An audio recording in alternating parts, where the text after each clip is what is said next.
550년 춘추전국 시대의 새로운 접근. 팟캐스트 공원국의 춘추전국 이야기입니다.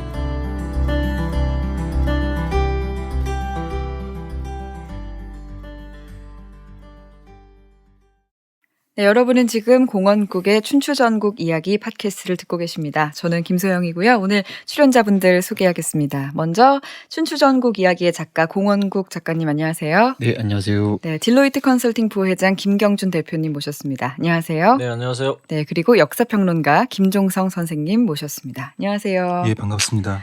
네, 오늘이 6권입니다. 6권은 제목이 제자백가의 위대한 논쟁이고요. 책이 형식이 굉장히 달라집니다. 6권에서. 네. 깜짝 놀랐습니다.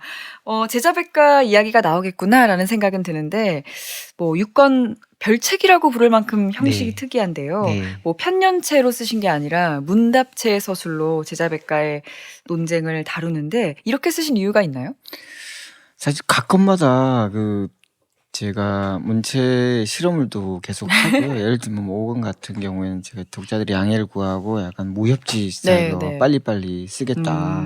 또 6권은 문답식인데 6권은 꼭 6권을 연결해서 읽으실 필요는 없을 것 같고요. 네. 따로 시간 날 때 읽으시면 될 것 같습니다. 근데 이렇게 쓴 건 제자백가의 서적이 너무 방대하기도 하고 또 이걸 하나로 깨야만이 네. 다 이야기를 전개하기 편하기도 하고 춘추전국을 읽으시는 분들이 제자백가를 이해하면 좋긴 한데 네. 그걸 하나하나 연결해 하나하나 보여주기 너무 힘들고 기존의 제자백가 논문들을 쭉 봤는데 보면 이제 인용문을 두고 그 밑에 설명을 두고 하는 방식은 이제 전체를 깨는데 좀 약점이 좀 있지 않나. 그래서 우리 전체를 어쨌든 읽으면 전체 상을 그려보자는 생각에서 했는데 솔직히 말하면 이거는 좀 쉽지 않은 도전이었고 네. 또 이제 많은 고전에 익숙하지 않은 분들에게 이 방식이 좋았냐는 전 의문이 있습니다만 그래서 정말 자신이 이제 많은 고전을 읽으신 분들은 이런 식으로 한번 종합을 해보고 네. 만약에 좀 적게 읽으신 분들도 이렇게 한번 넘어가면서 우리 삶과 연결시켜서 생각을 굳이 고전하고 꼭 고전의 구절을 외워야 되겠다 이런 네. 생각이 아니라 그냥 이게 맞는 말인가 아닌가 그냥 따라가면서 이게 맞나 안 맞나 이렇게 사고를 한번 해보는 네. 그런 의미를 찾을 수 있을 것 같습니다. 이렇게 서술을 하신 게 사실 처음에는 왜 이 춘추전국 이야기에 전체적인 뼈대가 있는데 이거를 별건으로 그 사상가들의 논쟁 형식으로 담았을까를 생각해 보니까 이 공자라든가 맹자라든가 한비자라든가 순자라든가 이 사람들이 사실 각자 다른 나라에 있었잖아요. 네, 맞습니다. 그러다 보니까 이거를 역사적으로 서술을 하면은 사실 예를 들면 공자가 있었던 나라는 상대적으로 약소국인 노나라였고 이러다 보니까 역사적으로 서술하면 별로 비중이 크지 않을 수 있는데 이 사람이 사상사적으로 남긴 발자취가 크기 때문에 이거를 좀 부각시키고 서로 간의 차이를 정리하려면 논쟁 형식이 좋았겠구나라는 생각을 좀 하기는 했어요. 네, 전 개인적으로 사실 공자도 좋아하지만 전 플라톤을 정말 좋아하는데 그렇죠. 플라톤이 등장하는데요, 이 책에. 플라톤이나 소크라테스가 네. 논지를 전개한 형식이 이제 가상의 질문을 던지고 대답하고 던지고 대답하는 식인데 고대 철학이라는 게 사실 그런 네. 면증법이라는 게 그런 거였고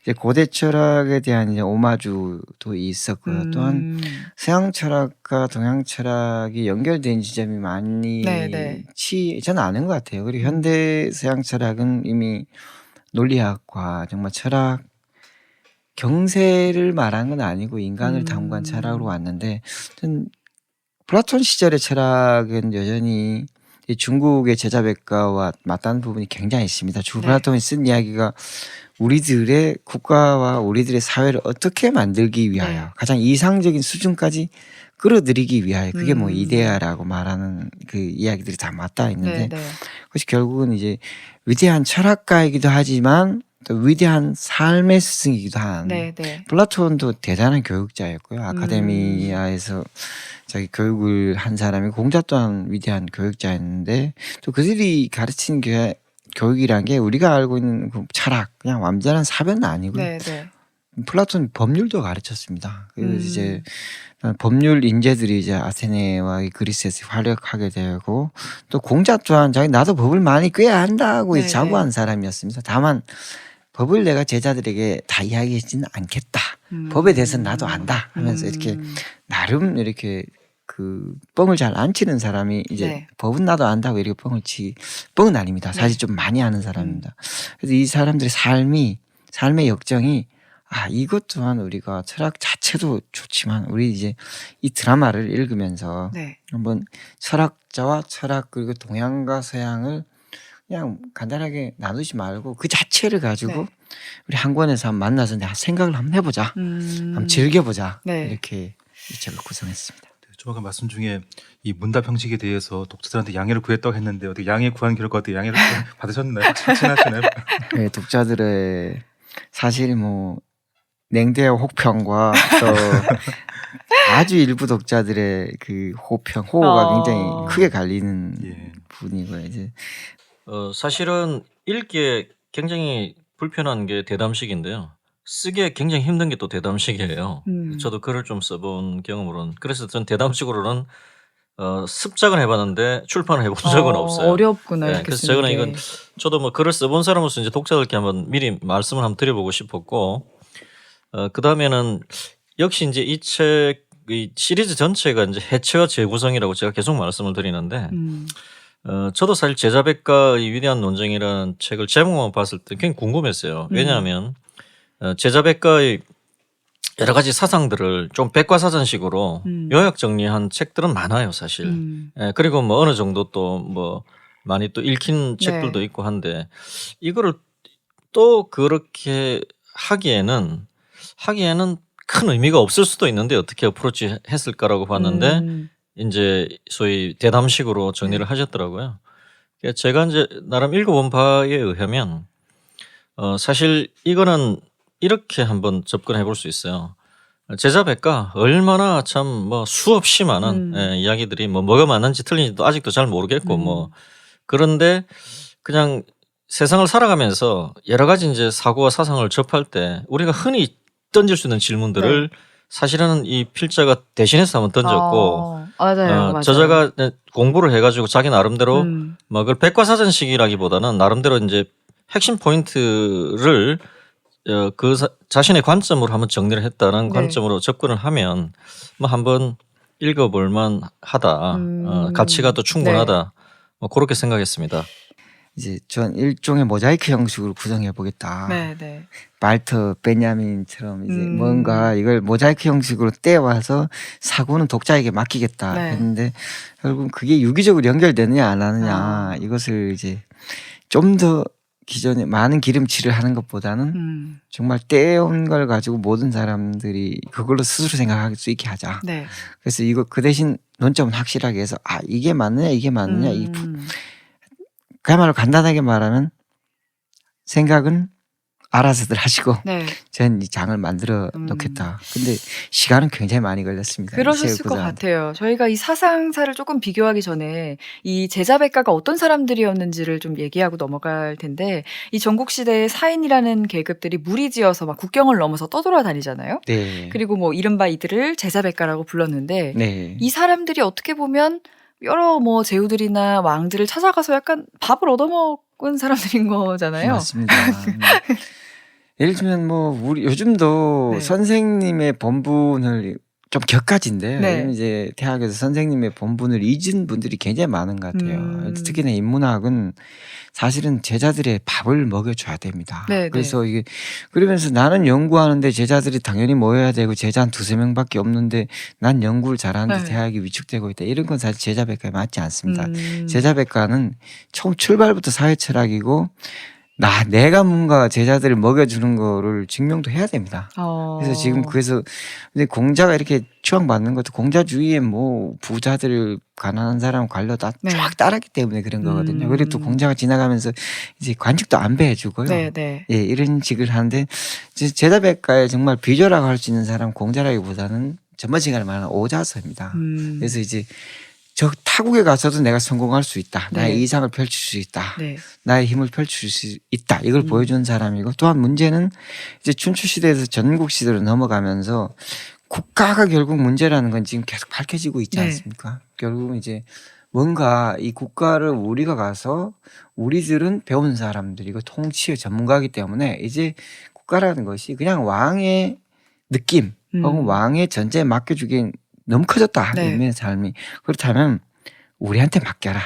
이걸 이야기하면서 다닌 사람들입니다. 이 사람들은 맹자든 묵자든 네, 한비자든 다 말하는 게 국가는 이렇게 다스려야 됩니다. 어떤 사람 써야 되냐? 네. 공자는 육아로 써야 됩니다. 네, 네. 묵자는 이제 묵가로 써야 된다. 뭐 한비자, 도가는 난 쓰이기 싫다고 하지만 결국은 당신은 도가의 행동을 따라야 됩니다. 네. 이렇게 이야기하는 사람들이죠.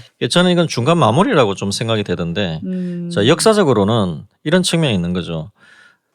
어쨌든 사람은 뭐 원시적인 상태든 조금 발달했던 명분을 가지고 자신의 정당성을 확보를 해 나오는 거죠. 모여 살면 그건 더해지는 거죠. 이제 좀 거대한 명분 하지만 디테일은 좀 부족한 네. 그리고 그것을 뒷받침하는 군사적 역량 그리고 조금 얼개가 짜여졌지만 또한 세부적인 부분은 부족한 제도 정도로는 이 하나의 군주가 자신의 정당성을 확보하고 나라를 통치하기에는 좀 한계에 이르는 시대가 되지 않았는가.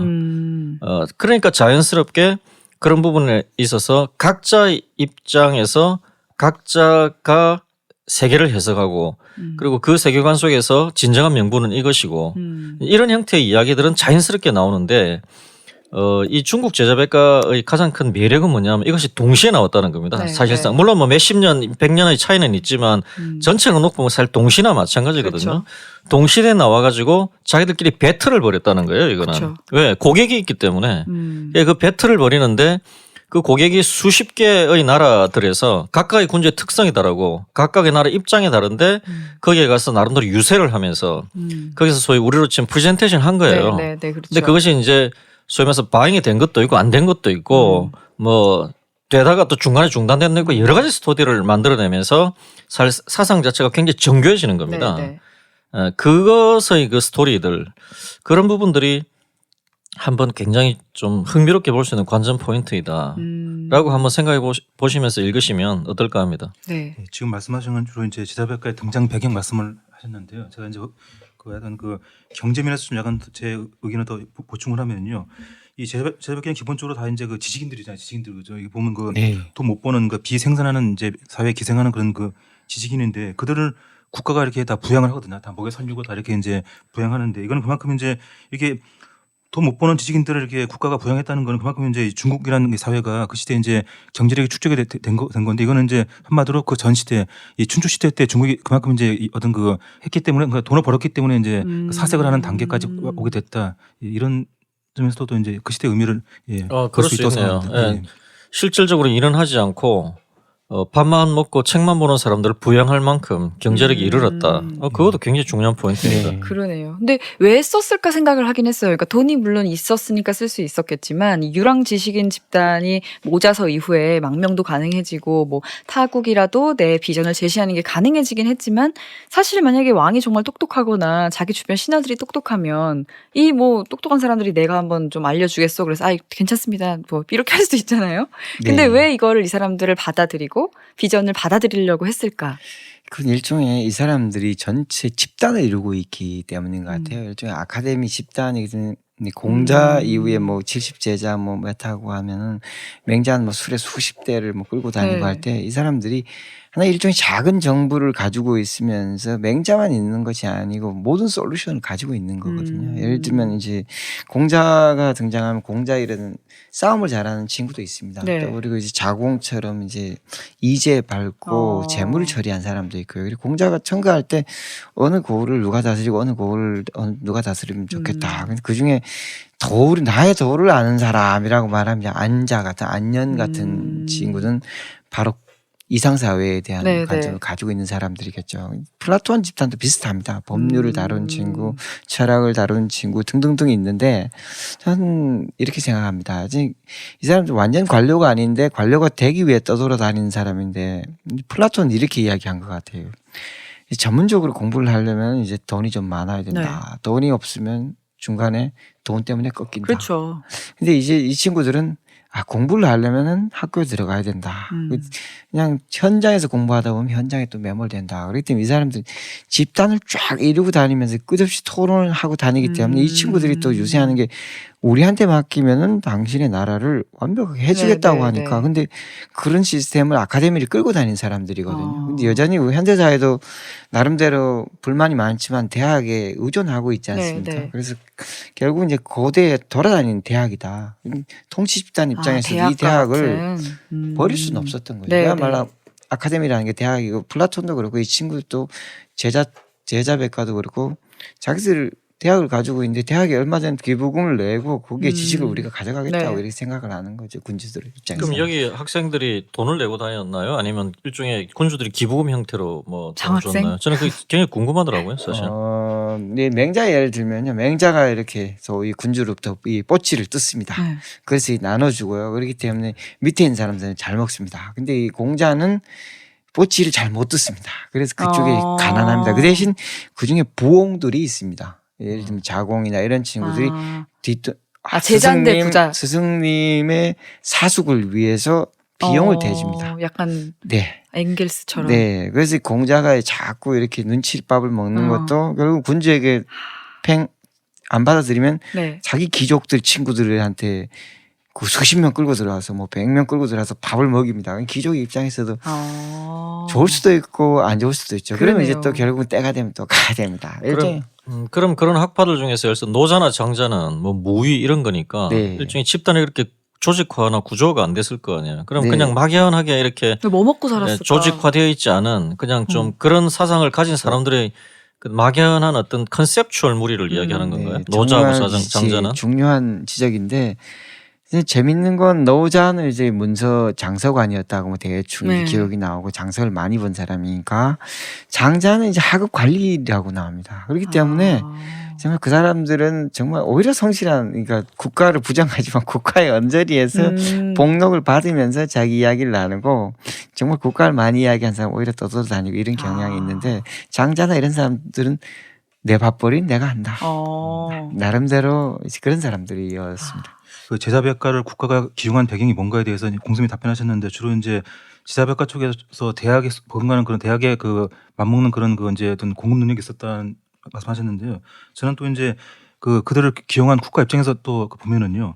흔히 보면은 기업이 규모가 커지면은 전문 CEO한테 맡기거든요. 그 규모가 커지면 마찬가지로 이제 이때는 이제 이 시기는 이미 이 국가가 왕실이나 이 귀족만으로는 운영하기 힘들 정도로 이 국가가 되게 이제 사무가 비대해져 가지고 이제 그런 면에서도 이제 어떤 전문적인 CEO 이런 그 제자백과가 필요했다. 어떤 한마디로 이제 그들을 기용하는 측의 입장에서도 그들이 필요한 사정이 있었다는 것도 한번 고려해 볼 만하다고 생각합니다. 네. 어떻게 맞습니다. 보면은 김 대표님이 처음에 말씀하신 것처럼 이 어떤 컨설팅 펌처럼 이렇게 돌아다니면서 유세를 네. 하는 모습은 마치 PT를 하는 것 같고 이 사상가들의 충돌은 마치 경쟁 프레젠테이션처럼 느껴지긴 하는데 네. 이런 부분을 이제 조금씩 이야기를 하려고 합니다. 작가님이 이 문답식 서술을 해서 좋은 점이 이 약간 간지러운 데를 긁어준 느낌이 있어요. 왜냐하면은 우리가 사상사를 일방적으로 공부할 때 제가 뭐 각자 뭐 공자 이런 걸 읽는다 했을 때 읽으면서 약간 좀 이건 좀 아닌 것 같은데 라든지 그러면은 뭐 지금 이런 거 어떻게 설명할 건데 라든지 뭐 그런 의문들이 생기는데 이거를 이제 책으로 상상을 동원해서 설명을 하시잖아요. 네. 근데 어떻게 보면은 근데 이게 이 사람들이 딱 동시대에 있었던 게 아니기 때문에 예를 들면 뭐 맹자는 이 뒤에 일어난 일을 알지 못했다든지 네. 뭐 누구는 알았다든지 이런 네. 차이들이 있잖아요. 네. 그런 면에서 어떻게 공평하게 서술을 하려고 노력을 하셨는지 궁금해요. 네, 이 책은 뭐 사실 전혀 공평하지 않고요. 뭐 공평하지 않습니다. 제가 좋아하는 사람들도 있고 싫어하는 사람도 있지만 이제 저는 이제 이 책을 제자백과라는 사람들은 국가를 통해서 사회 문제를 해결하겠다는 네. 사람들이기 때문에 결국은 이제 국가의 통치에 관한 문제, 결국은 통치를 구성하는 핵심적인 제도들, 뭐 법, 경제 그리고 인간을 다루는 모든 제도들을 사실 그런 문제는 오늘날도 해결되지 않았기 때문에 기껏해 100년, 200년 사이에 제자백과의 선두에서 말미까지 이 사람들의 시간적인 차이는 별로 크진 않은 것 같습니다. 그리고 제기하는 문제들이 사실 똑같습니다. 순자나 특히나 순자의 책에서는 논쟁식으로 이미 구성하고 있습니다. 이때 어떻게 상대방은 이렇게 말하는데 내가 보기엔 이렇다. 맹자도 당연히 논객이었고 약간 강력한 논객이었고 자기 책 안에 이미 문학식으로 많이 구성했습니다. 누가 이렇게 묻더라. 뭐 예를 들면 맹자한 특히 만장편에 만장이 이렇게 묻는다. 뭐 해자가 이렇게 묻는다. 이렇게 쭉 묻는 이야기들이 나오고 맹자가 넌 틀렸다 하면 상대방이 또 반박을 합니다. 예. 이런 식으로 이미 구성이 돼 있습니다. 아. 고대 철학의 핵심적 그 형태이기 때문에 저는 뭐 그래서 아주 파격은 아니고 따라가고 있는데 문제를 어디서 잡을 것인가. 우리 춘추전국 시대 전체를 이해하고 중국을 이해하고 또 인간을 이해하는데 맞게 하기 위해서는 우리 가장 갈등이 어디에 있는가. 네. 국가를 둘러싼 갈등. 갈등의 포인트 몇 가지를 가지고 논쟁을 하면 아 우리 그때 사회상과 네. 그때 철학의 전체적인 면모를 잡을 수 있겠다. 저는 객관적이는 않습니다. 당연히. 이게 그러면 말 나온 김에 네. 뭐 저도 이해를 조금 더 하고 싶기도 하고 또 독자들도 또 정확하게 이해를 돕는다는 차원에서 네.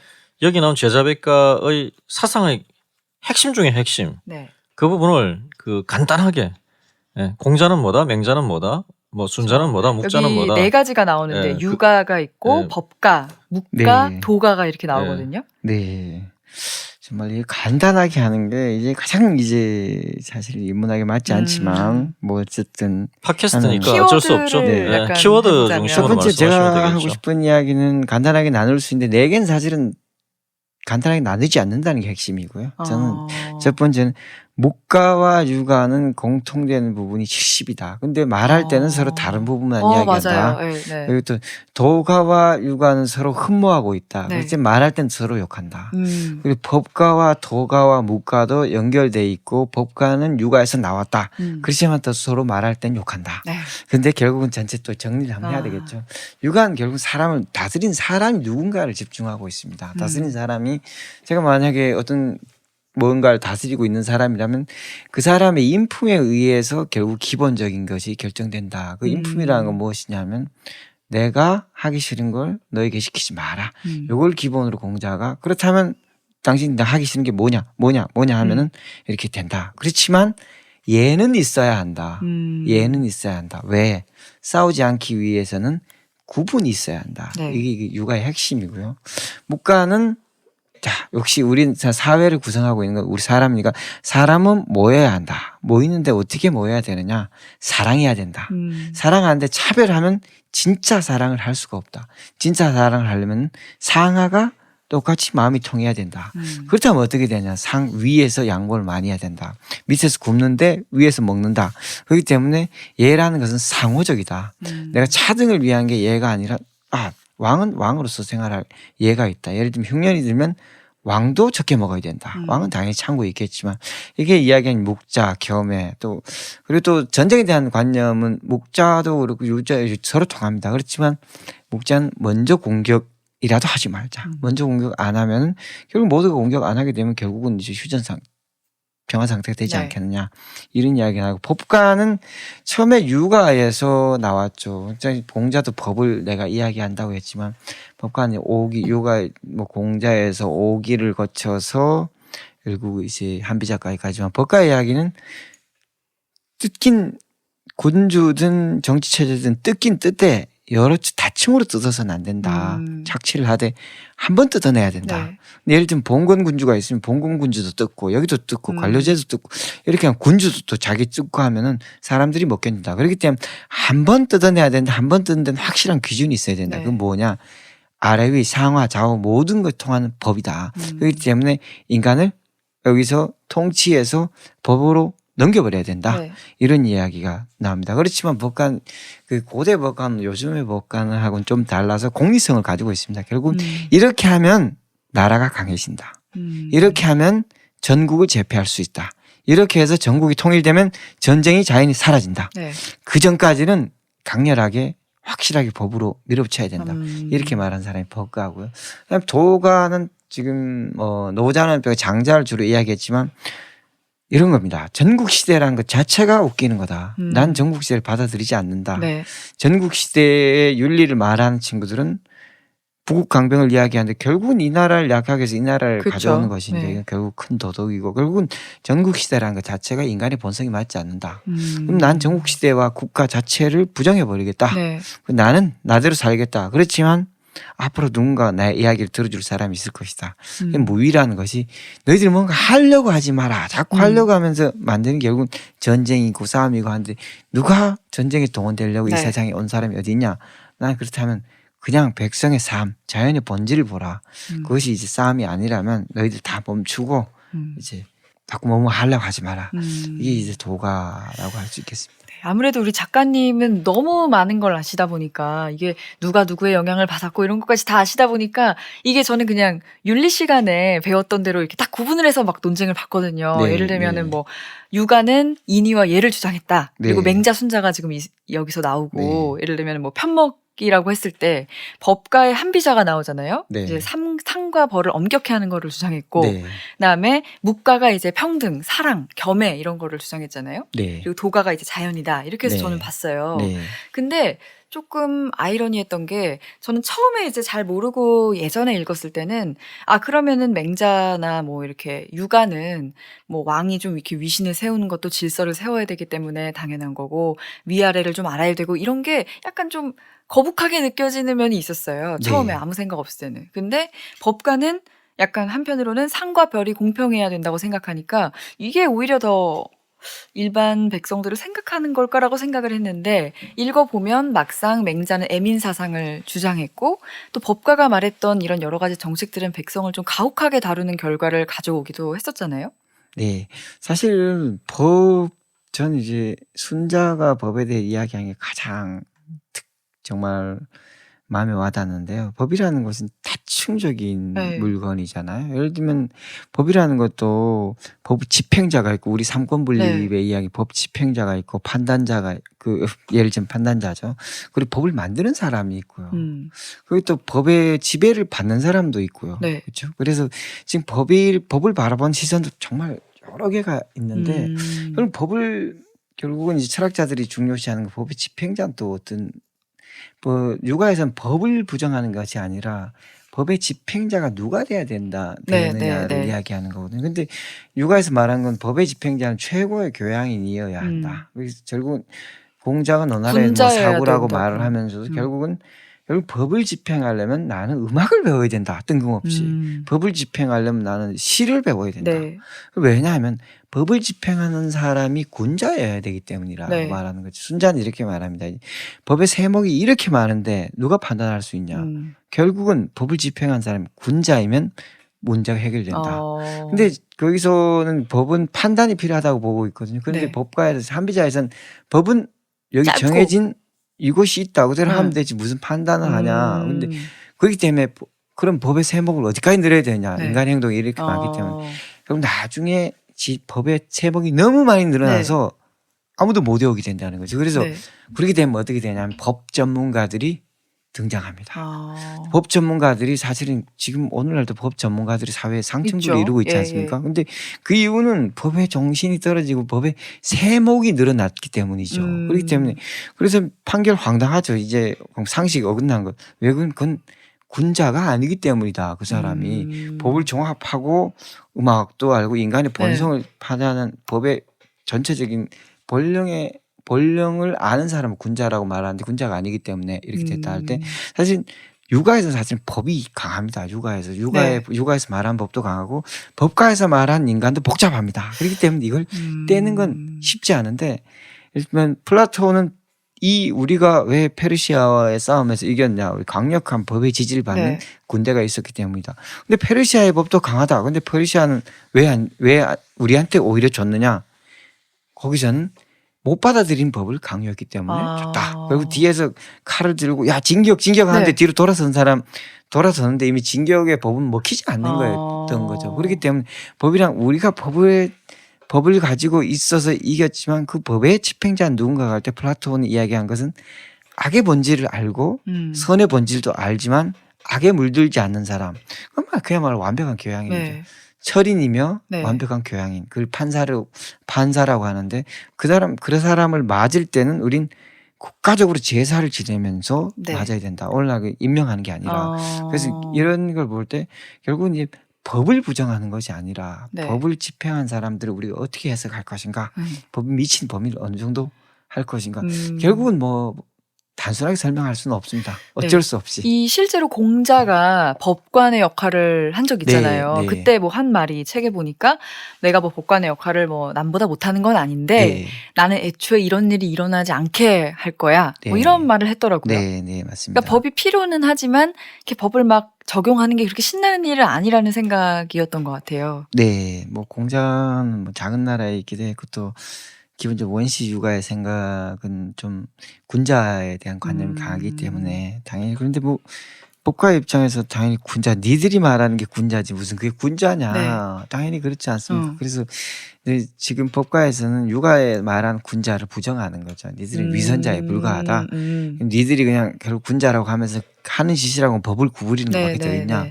법 만들어지면 군자하고 뭐고 따지지 말고 이렇게 해. 사실 그게 인민의 복지에 더 맞다 이렇게 주장합니다. 그러면은 육아에서 이제 순자 같은 경우는 성악설인데 네. 이제 성선설의 육아와 성악설의 육아가 생각하는 법이 좀 달랐을 것 같아요. 성선설과 성악설도 사실은 저 이제 딱 잘라서 말해줘야 되는데 성선설과 성악설도 순자도 성선설을 성악설을 주장하지도 않았고요.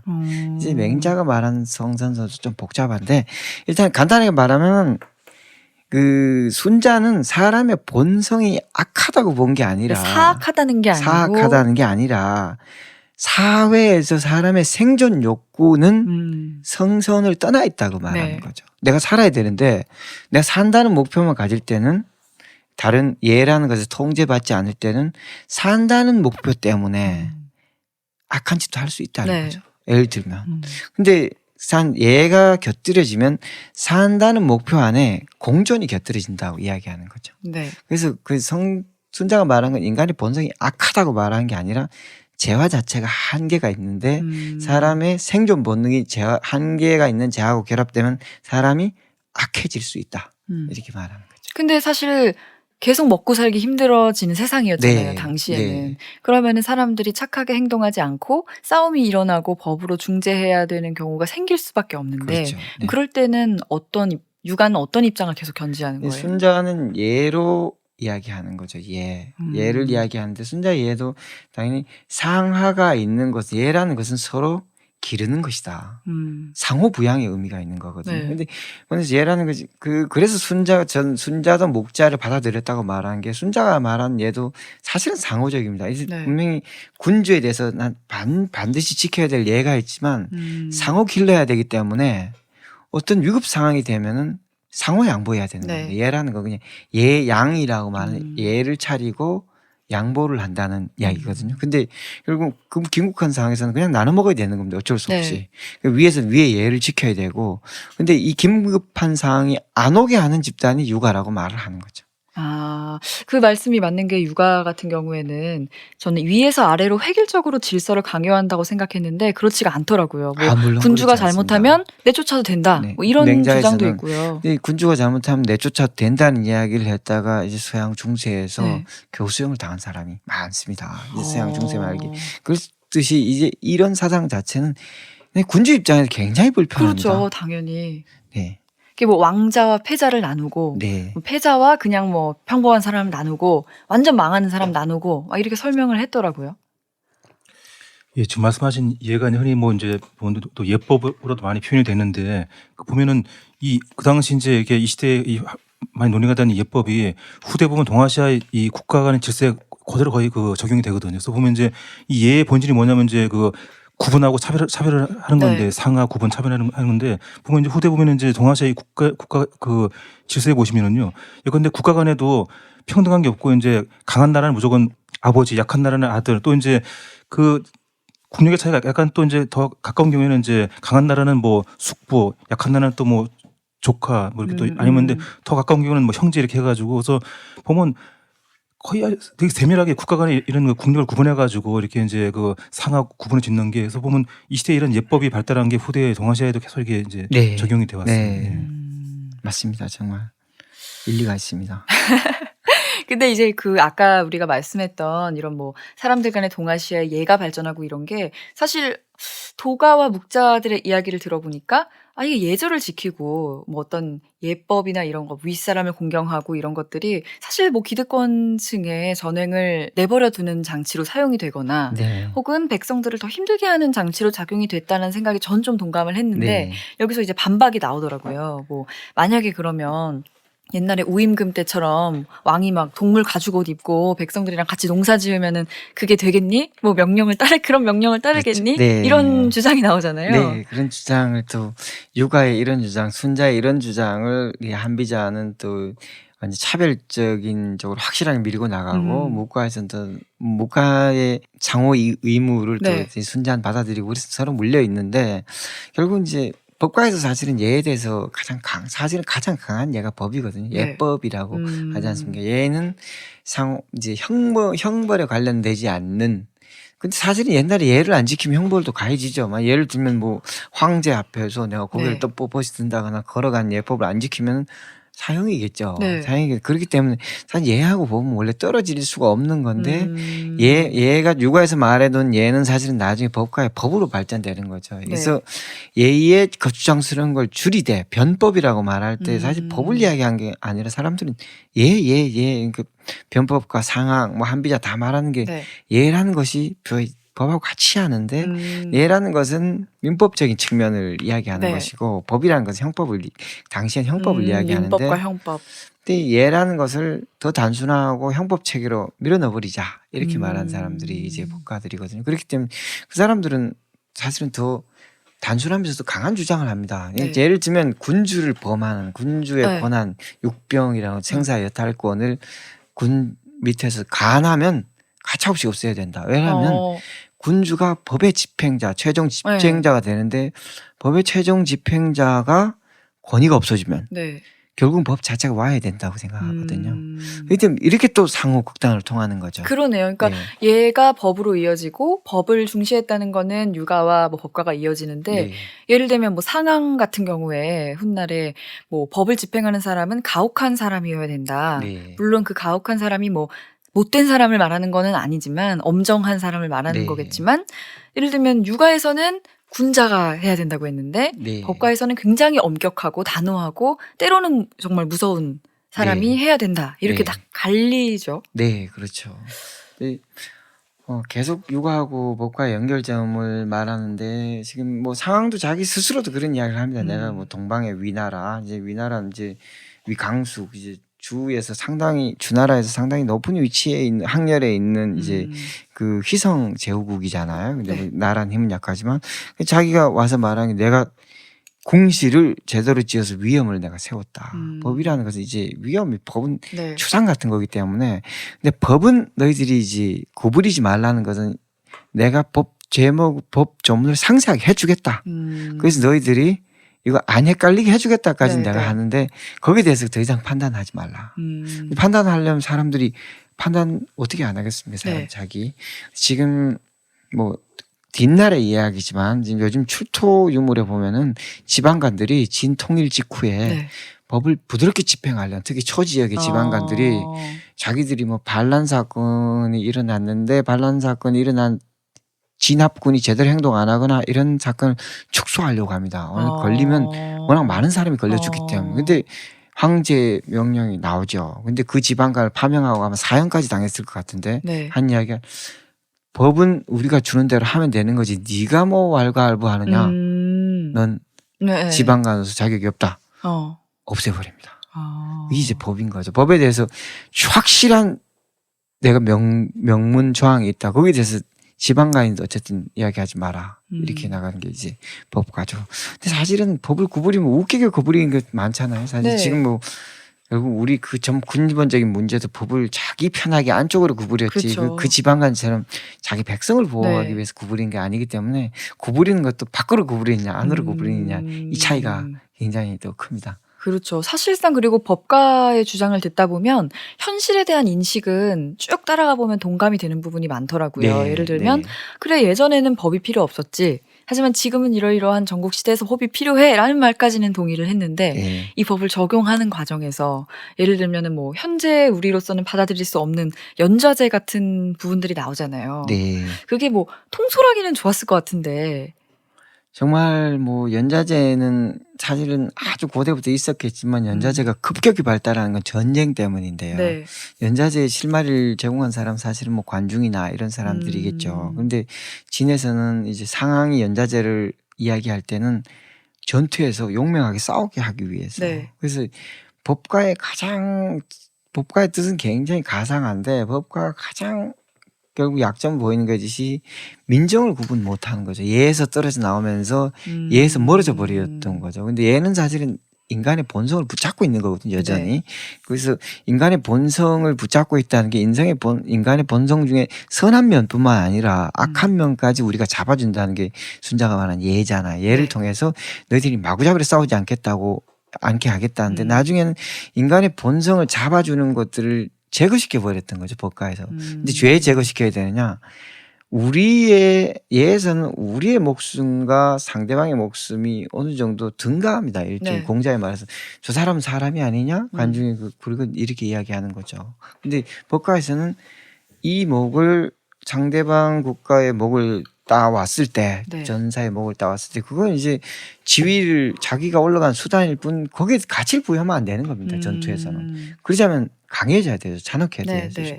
그리고 또 돌아서면은 네 가족 그리고 같이 동료들 뭐 이웃 같이 할 사람도 테니까 죽이고. 제일 좋은 방법은 뭐냐? 돌아서지 마. 그 대신 돌아서지 말면 네가 만약에 죽더라도 너의 가족 모든 이제 부귀영화를 누린다. 그렇기 때문에 법이라는 것이 사실 인성에서는 이미 멀어져 버린 거죠. 네. 이게 결국은 전국 시대의 특성상 군대를 강하게 하기 위해서 법을 공리적으로 적용시키는 거죠. 뭐 기력으로 서로 국가들이 다투던 전국 시대에는 사실 네. 서로가 바짝 긴장한 상태로 맞습니다. 옆 사람도 감시하고 군주가 신하를 감시하고 네. 믿어주지 않고 군주가 짱이고 법대로 막 죽일 사람도 죽이고 이렇게 하는 게 효율적으로 전쟁을 수행하는 데는 도움이 됐을 것 같기는 해요. 네. 근데 그래서 그런지 이제 전국을 통일한 진나라도 얼마 가지 못하잖아요. 약간 네. 이렇게 부러지는 느낌이에요. 이렇게 네. 꼿꼿한 갈대가 부러지는 느낌. 사실은 결국 그 진나라가 쉽게 망한 이유가 사실 법의 최종 집행자는 황제가 되어 있는 거잖아요. 그래서 결국 법은 집행자가 있어야 되고 최종 집행자가 있어야 되는데 법가도 결국은 논리적인 함정에 빠질 수밖에 없었던 게 결국은 누구냐 할 때 황제에다 몰아줬거든요. 네. 그래서 황제가 어떻게 행동해야 되는 수많은 견제 장치도 분명히 있습니다. 그렇지만 결국은 마지막에 법의 집행자가 황제인데 그렇다면 황제는 법에 대해서 달달달 알고 있어야 되잖아요. 그렇기 때문에 황제 옆에는 이사, 조고 이런 사람들이 붙을 수밖에 없는 겁니다. 자문력으로. 네, 네. 근데 그 황제가 법을 잘 몰라? 이러면 막 말이 권위가 좀- 네. 무너지는 거죠. 그렇기 때문에 결국은 신시황보다 예를 들면 그 이사가 네. 머리가 나쁘니까 조고라는 친구가 얼굴도 보여주지 마십시오. 멍멍하면은 신하들이 치고 올라옵니다. 네. 법은 내가 잘잘 깨고 있으니까 다 써줄 테니까 얼굴로 보이지 말고 명령만 내리면 우리 황제님의 실력도 애들이 파악도 네. 못하고 하니까 말 더 잘 들을 것이다 해서 신하하고 완전히 괴리가 되는 거거든요. 근데 결국은 법의 최종 집행자 판단자로서 황제를 가정하다 보니까 네. 사실 그게 논리적인 귀결이다 보니까 근데 그 황제의 권위는 유지돼야 되는데 권위라는 게 대화를 통해서 유지될 수는 없잖아요. 네. 우리도 애들을 권위를 얻을 때는 그냥 아빠 제일 무서워 아빠를 가장 두려워하게 하는 방법은 말 안 하는 거죠. 네. 숙제 안 했어 이렇게 돼서 말도 안 하고 딱 가만히 있으면 어떻게 해야 될지 모르는 거죠. 네. 그렇게 만든다는 건데 이것은 결국은 무너질 때 한 방에 무너지는 위가 무너지면 결국 위에서 결국 실체가 드러나면 네. 그렇게 실체가 드러나면 슬퍼지는 현상들이 많지 않습니까? 아. 이런 사람이 우리 누구였다니 뒤집어 버려야지 네. 이렇게 되는 거죠. 우리 김 대표님은 군주론으로 이제 베스트셀러 저자시기도 하고 CEO시잖아요. 그러면은 이 사상사를 읽으면서 그렇지 이 말이 맞지 뭐 이렇게 하면 안 되지 뭐 이런 생각도 좀 많이 하셨을 것 같아요. 두 가지를 느끼는데요. 이 예라고 하는 게 상당히 시대에 따라서 잘 해석을 해야 되는데 이 예라고 하는 게 주나라 질서의 이제 좀 개정판이잖아요, 사실은. 예, 그리고 그것이 지금까지 쭉 오면서 중국이 지금까지도 어떻게 보면 주변 나라들에 대해서 어떻게 보면 그 대국이니 소국이니 하고 어떻게 보면 좀 윽박지르기로 하고 몰아치기도 하는 굉장히 그 야만적인 모습을 보일 때 자기들은 상당히 또 그 이런 그 예라고 하는 게 결국 대국과 소국과 그런 어떤 위계 질서 속에서 수직적 위계 질서 속에서 세계를 파악하는 그 구조 속에 있는 거거든요. 네. 제가 이제 이 말씀을 왜 드리냐면 사실 뭐 부자 유친 뭐 이런 거 자식이 부모를 장유유서. 공격하고 장유유서 군신유의 네. 참 좋은 말이에요. 예, 사실 이제 그런 게 다 있어야 서로 간에 이제 관계 형성이 제대로 되기는 하는데 이것을 좀 극단적으로 해석을 해버리다 보면 조선 후기에 뭐 그렇게 갔듯이 어떤 경우에 있어서도 하여튼 무조건 뭐 말을 들어야 되고 뭐 이런 식으로 이제 흘러가면서 오히려 화석이 돼 버린다는 거죠. 네. 예. 예, 그런 의미에서 저는 이제 이해라고 하는 거 당연히 지금처럼 인터넷도 없고 전화도 없고 도로도 없고 이럴 때 사실 그 넓은 그 땅을 그래도 주나라라고 하는 뭐 주나라 영토가 그렇게 크지는 않았지만 그래도 그 정도라도 안정적으로 하기 위해서는 어떤 소위 말해서 예라고 하는 수직적 질서가 필요했고 그다음에 그 영역이 넓어지니까 또 그런 질서가 좀 그 제자백과 쪽에서 다양하게 나온 거죠. 네. 예. 저는 그 점에 있어서 뭐 이해는 하지만 이 부분들도 현재 잘 해석을 하고 그 핵심을 이해를 하지 못하면 그 본질을 좀 놓친다라고 하는 이야기가 네. 있고요. 하나는 이제 이 제자백과 이야기를 좀 읽어보면 저자도 뭐 그렇게 쓰셨지만 뭐 이 이상의 무슨 이야기가 나오겠냐. 예, 사실 어떻게 보면 네. 뭐 서양에서는 사실 아테네에서 이야기되었던 여러 가지 이야기들 그중에는 궤변도 있지만은 네. 물론 제자백과도 마찬가지예요.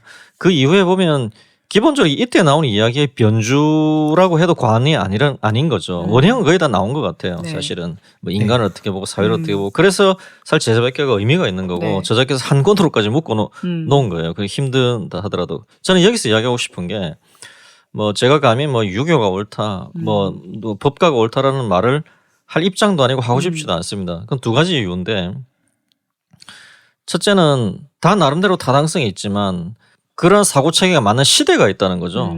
혼란의 시대에는 법가가 있어서 질서를 잡는 게 우선일 것이고요. 또 이미 안정이 되어 가지고 좀 이렇게 체제를 좀 안정화시키고 사람들의 좀 이런 품성도 좀 이렇게 함양을 시킬 때 너무 법을 또 적용한다는 것도 또 어불성설이고 네. 그때는 오히려 그 또 육아와 같은 그런 게 통치 이념으로서 가능하니까 또 오래 왔겠죠. 또 하나는 육아라고 하는 그 수직적 질서는 사실 숨막히는 질서라거든요. 네. 조선시대 때 사실 말기까지 가서 보면은 노예가 이미 30-40%에 이르고 그 일종의 노예제 사회입니다. 네. 그 상태에서 신분제라고 하는 곳에서 이야기하는 부자 유친 군신 유인은 이거는 사실 굉장히 포괄적 질서거든요. 네, 네. 그런데 이제 뭐 그런 극단적인 사회가 아니라 할지라도 수직적 질서는 누구에게나 답답한 겁니다. 그럴 때 숨통이 노자나 장자나 또 이런 게 있어야 또 나름대로 좀 숨도 쉬고 또 새로운 세계에 대한 동경도 하는 이런 구조가 있다는 거죠. 뭐 그런 점에서 저는 이제 제자백과는 이제 2000여 년 전에 있었던 다양한 논의이지만 이것을 좀 꼼꼼히 읽다 보면 21세기에도 사실 시사점이 있다는 거죠. 네. 그 점이 이제 이 책을 한번 접근해 볼 수 있는 뷰포인트입니다. 그리고 저도 이제 하나 더 말씀드리고 싶은 게요. 보면은 이제 제자백과가 나온 시점이 그 기원전 6세기에서 4세기까지 한 대략 한 2세기 정도인데 네. 보면 이제 그 비슷한 시기 보면은 이제 중국뿐 아니고 인도, 이 그리스에서 똑같이 다 등장한 거예요. 소크라테스, 플라톤, 또 인도 석가모니 해가지고 네.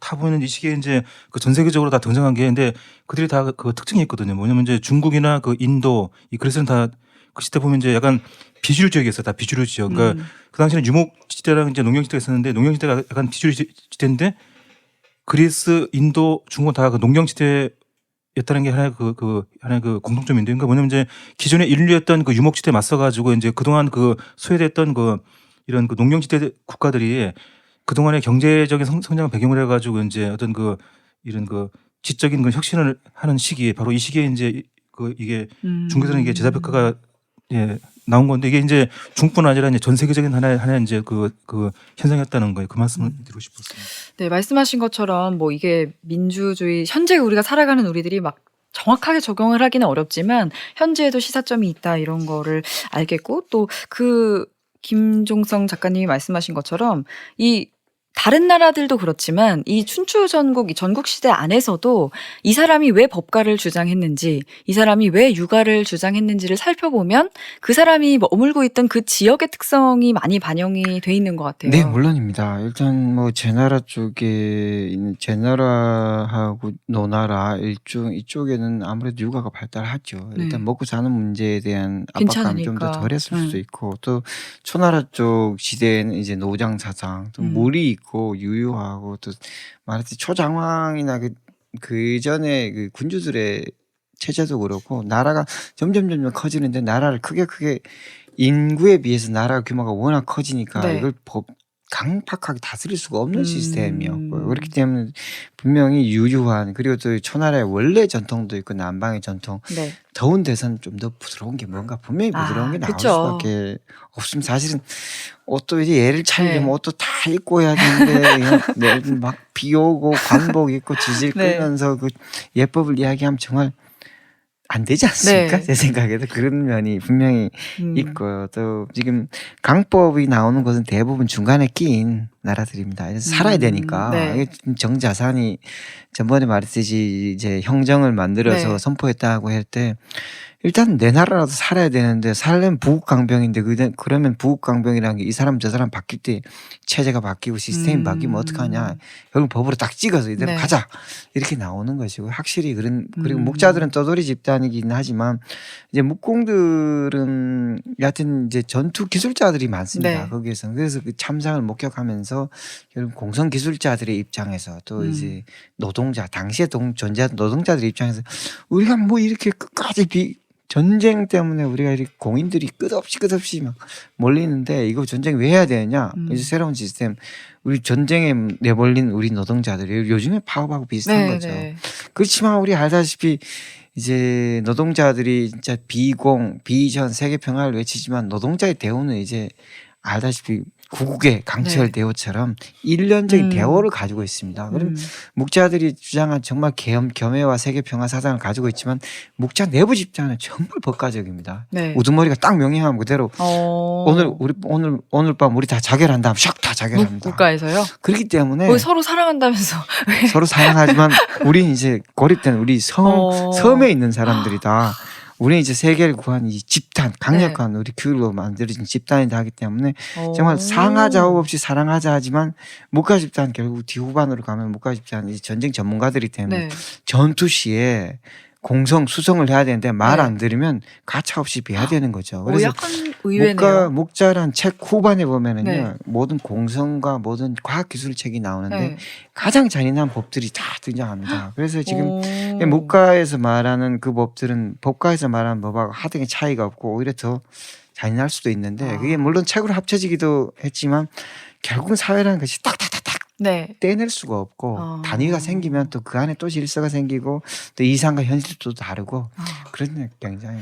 그러니까 뭐 이게 엄격함 그리고 예 이런 거에 대해서 한 가지 예를 드신 것 중에 책에서 재밌었던 게, 이 부모님이나 뭐 형제나 아내가 죽으면은 이제 상을 치르잖아요. 네. 근데 육아에서는 3년상을 치러야 네. 된다. 그리고 뭐 치르는 정도 아니라 막 울고 막 네. 낡은 옷 입고 막 계속 막 홀쭉해져야 되고 힘들어야 된다 이랬는데, 묵자가 이제 3년은 말이 안 되지 않냐. 네. 너는 진짜 생각이 있는 거냐 이러면서 3개월 상을 치러야지 이러잖아요. 네. 근데 거기서 작가님이 현대인들은 3일 상을 치른다. 네. 어떻게 보면 이게 관점의 차이인 것 같아요. 저희가 네. 보기에는 3개월 상 치르는 것도 말이 안 되는 건데 네. 이 당시에는 3년 상을 치르느냐, 네. 3개월을 치르느냐의 의견이 있었던 걸 보면 그 당시에 뭐 3일상을 이야기했다가는 묵가란 집단 미친 자체가 해체돼 버렸지. 그랬을 것 같습니다. 근데 그런 의미에서 약간 또 현대인들에게 매력을 느낄 만한 사람이 네. 장자가 나오잖아요. 장자 네. 얘기를 좀 해야 되는데, 만약 장자 같으면은 3일상을 좀 허락해 줬을까요? 장자는 뭐 3일상이든 3년상이든 뭐 3개월상이든 상관하지 않고, 슬프면 울고, 내가 정말 네가 진짜 불효자면 가식 떨지 말고 그냥 네. 네 일이나 하라, 이렇게 말했을 것 같아요. 네. 그래서 이제 정말 슬픈 건 어쩔 도리가 없는 것이고 인간의 본성인데, 근데 네가 할 수 있는 것만큼 하는 것이 그게 바로 네 본성에 맞다.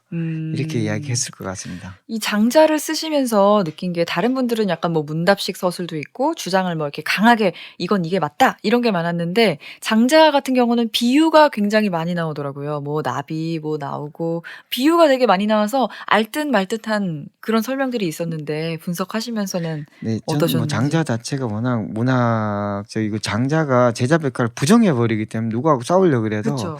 근데 이제 법가를 가장 심하게 부정하기도 하지만 육아도 장자는 뭐 육아도 뭐 법가의 아류지 뭐 육아나 법가나 뭉쳐서 지는 거고 묵가 아유 그렇게 서로 뭉쳐 다니면서 다닌 그 뭐 해보겠다고 하는 집단 장자가 보면 가소로운 거죠. 아. 결국 니들 집단은 결국 그렇게 군사 집단처럼 짜여 있으면서 뭔 또 어. 비공이냐 이런 거죠. 그러니까 장자 너무 뭉치려고 하지 마라. 네. 저는 묵가에서도 이야기하지 않습니까? 결국 사회가 뭉쳤기 때문에 힘이 생긴다. 네. 근데 뭉쳤는데 뭉치려면 묵가는 사회 이렇게 뭉친 힘을 보존하려면 서로 사랑해야 된다. 순자도 똑같이 우리 왜 짐승만큼 발톱도 없고 이빨도 없는데 네. 왜 강하냐? 사회라고 사람들이 뭉쳐서 사회를 만들었기 어. 때문이다. 그런데 이제 서로 사회를 만들려면 사회가 유지되려면 결국 얘다. 뭐 결국은 법이다. 뭐 이런 이야기인데 결국은 저 장자가 이야기하는 건 그렇게 뭉치는 게 뭐가 그리 좋아서 결국 아웅다웅 뭉쳐서 만들어진 게 싸움밖에 더 있느냐. 결국 너희들은 그래서 약간 아나키즘적으로 가는 굉장히 거예요. 아나키즘적이고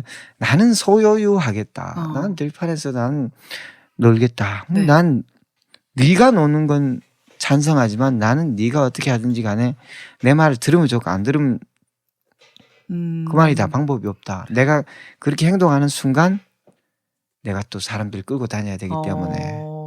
근데 저는 이런 설명을 듣고 장자가 약간 백수인 줄 알았어요. 근데 보니까 하급 관리로 일은 또 나름 했고. 장자, 노자, 장자도 굉장히 풍부한 저작이고요. 장자 네. 안에도 자기 외교에 관한 이야기도 있고 어. 싸움에 관한 이야기도 있고 노자에도 있습니다. 노자에도 네, 네. 당연히 싸움에 관한 있죠, 이야기도 있죠.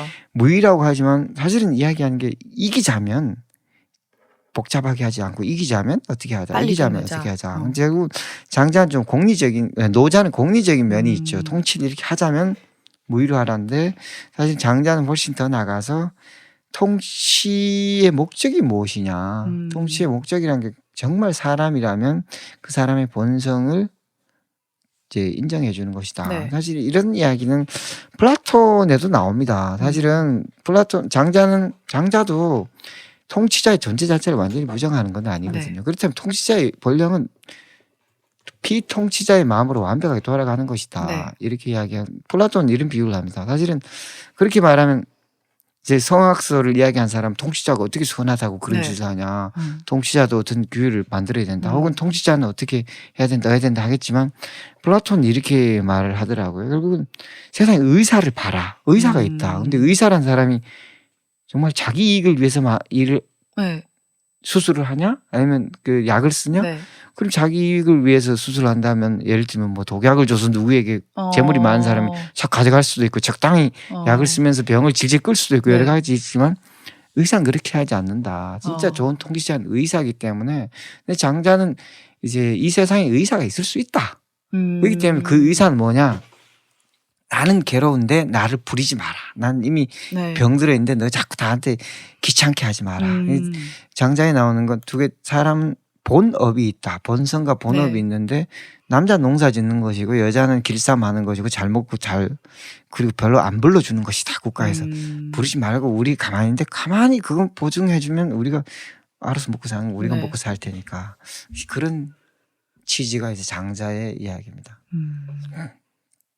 그러면은 이 장자가 뭐 나도 원하지 않고 그러고 나도 너 나 부리지 마라는 입장을 가지고 있었고 그럼 실제로 권력자들도 딱히 장자를 쓰지 않았을 텐데 사실 뭐 장자를 써서 성공해보려는 권력자도 사실 있었습니다. 있었어요? 그렇지만 장자가 이런 지하에 거절을 한 아. 이야기가 나오죠. 나를 이제 제사의 희생양으로 쓰려고 하는구나. 나는 들판에 자유롭게 노는 뭐 양이나 돼지가 네. 되고 싶지. 이렇게 예쁜 옷 입고 재단에 올라지는 그런 희생양 그런 재물이 되고 싶지 않다. 그런데 그러면은 딱히 활약상이 없잖아요. 근데 장자가 이렇게 유명해진 제자백가의 하나의 어떤 중요한 사람으로 된 이유는 그래서 제가 뭘까요? 이제 더욱더 장자를 높이 평가하는 게 장자의 활약상이 뜻이 없지만 지금 중국 철학에서 가장 세계성을 가진 철학이 장자 그쵸. 철학인 거죠. 네. 그래서 사실은 그 혹한의 상황에서 인민들의 염원을 담아놓은 거죠. 이 혹한의 상황에서 진짜 근본적인 반성, 네.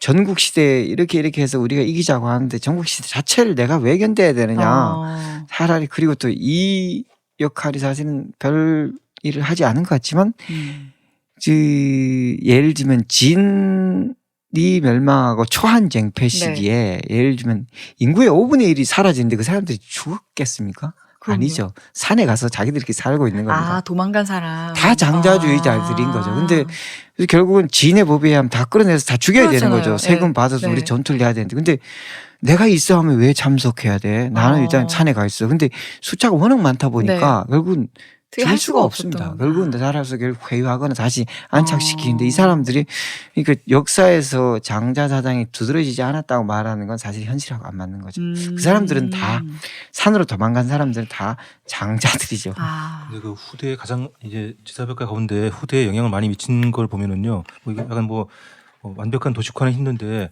그 위정자 층에서는 주로 이제 법가가 가장 많이 영향을 받았고 그다음에 이제 이 지식인 층에서는 유가랑 그 노장, 도가 네, 이 두 가지가 있고 또 그리고 이제 민간 민중들한테는 이제 노장 사상이 가장 큰 영향을 줬거든요. 네. 그래서 지금도 보면은 중국에 가면은 종교가 기본적으로 다 도교거든, 다 도교. 네. 그렇기 때문에 이게 노장은 중국에서 지식인층하고 이제 민중층한테 가장 큰 영향을 준 거죠. 2000년 동안에. 그러니까 그게 이제 보면 제가 아까 뭐 사실 웬만한 거 다 나왔고 그 다음에는 다 변주인 것 같다.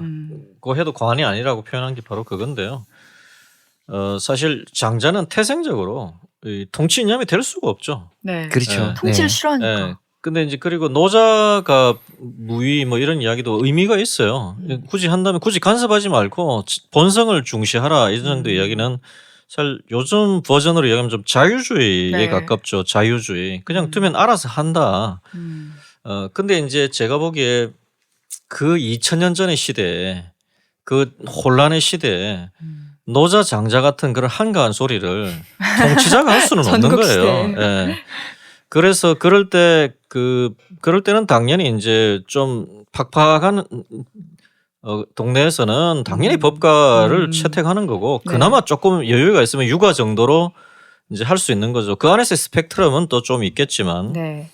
근데 근데 이제 다만 삶을 살아가는 일반인의 삶에서 사실 뭐 통치가 어떻고 그건 자기하고는 별 의미 없어요. 네. 그 세금 적당히 뜯어가고 나 괴롭히지 않으면 나 뭐 살면 그만이다는 차원에서는 사실은 뭐 과거 좀에서 입신 출세하려는 입장에서 야 뭐 육아가 어떻고 법가가 어떻게 하겠지만은 그 일반인의 입장에서는 사실 노자와 장자만큼 매력적인 건 없는 없죠. 거죠. 네. 그래서 소위 말해서 이제 공식적인 통치 이념으로서 사회적 파워는 어떻게 감히 노자와 장자 나부랭이가 따라가겠어요. 네. 육아와 법가를. 하지만 실질적인 사회 저변에 깔려있는 것은 노장이 될 수밖에 없는 그런 흐름을 계속 잡아온 것이죠. 네. 저는 이제 장자가 어떻게 보면 가장 좀 지금 이 시대 가장 세계성의 잠재력을 갖고 있는 사상이라고 하는 부분에 대해서 저는 굉장히 공감할 수 있는 게 지금 사실 21세기 디지털 시대라고 흔히 이야기하는데 제가 보기에 이 시대의 가장 특징은 탈중앙이에요. 탈중앙. 네. 그리고 국가 권력이 함부로 개인을 이렇게 훼손하기도 어려워요. 이제 일반적인 법치 국가의 수준에 와 있다면 물론 소말리아나 이런 데는 뭐 제외하고요. 그리고 어느 정도 법치와 삼권 분립 이런 구조들이 형성이 되어 있고 하기 때문에 함부로 국가 권력이 그전처럼 할 수도 없고 예를 들자면 30년 전에 소위 그 일반인이 갖고 있는 정보량이 국가의 정보량하고는 비교가 불가능했죠. 그렇죠. 벤 고메즈라고 하는 구글의 검색 엔진을 개발했던 유명한 엔지니어가 있어요. 이 사람이 한 유명한 말이 있어요. 이 사람은 이제 인도 출신인데 탄자니아에서 컸고 다시 인도로 온 아주 특이한 이력을 가진 사람인데 자기 집안에서 고등교육을 받은 유일한 사람이라는 거죠. 8남매인가 뭐 9남매 중에서. 이 사람이 남긴 말 중에서 그거죠. 우리는 불과 한 세대 전만 하더라도 탄자니아의 어린이가 미국의 대통령이 가지고 있는 지식의 상당 부분을 접근할 수 있을 것이라고는 상상하지 못했다는 거죠. 근데 지금은 뭐 스마트폰이나 PC 가지고 구글링만 해도 얼마나 많은 정보를 가질 수 있습니까? 이 시대에는 이미 이제 과거처럼 불과 한 세대 전이죠. 국가 권력이 네. 함부로 이렇게 개인의 삶에 개입할 수가 없어요. 음.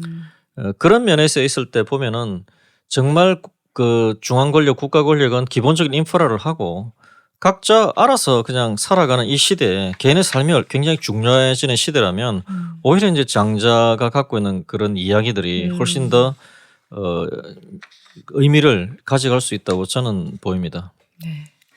뭐 말씀하신 것처럼 사실 그 육아나 법과를 보면은 뭐 무시를 하는 건 아니지만 백성이 상대적으로 말씀하신 것처럼 뭐 정보력도 떨어지고 네. 어떻게 보면 아둔하기 때문에 네. 우리가 이들을 어떻게 통제해야 될까 뭐 이런 것들이 많이 나오는데 네. 현대 사회에서는 정말 노장 사상이 빛을 발하고 있다. 이런 뭐 평가도 내릴 수 있을 네. 것 같습니다.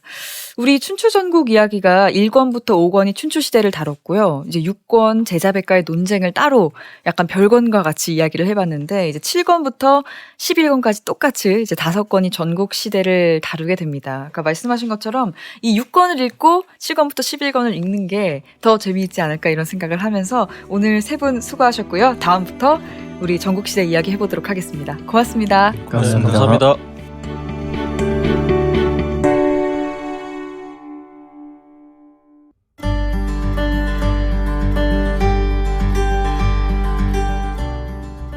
(550년) 춘추전국 시대의 새로운 접근. 팟캐스트 공원국의 춘추전국 이야기는 기획 후 10년 만에 11권으로 완성된 춘추전국 이야기의 공원국 저자, 딜로이트 컨설팅 김경준 부회장, 역사평론가 김종성 작가와 함께 550년 춘추전국 시대의 치열한 삶과 투쟁의 현장을 전합니다.